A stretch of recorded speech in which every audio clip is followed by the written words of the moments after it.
শরীরে যদি ঘাও হয়, আমার আপনার শরীরে যদি পয়সা যায়, আমার আপনার শরীরে যদি পোকাও ধরে, গ্রামের সবাই বাহির কইরা দিবে।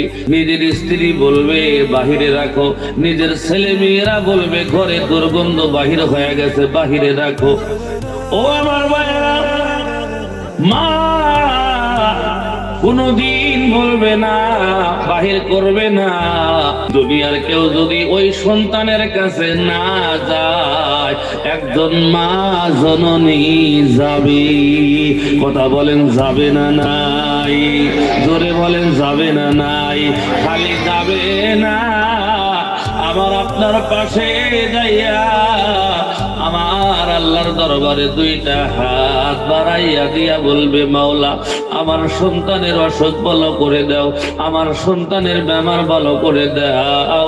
আমি মা হইয়া তুমি আল্লাহর কাছে আবদার জানাই, আমার সন্তানের বেমার ভালো কইরা দাও। আর যদি হায়াত না থাকে, আমি মায়ের হায়াত কমাইয়া আমার সন্তানের হায়াত বাড়াইয়া দাও।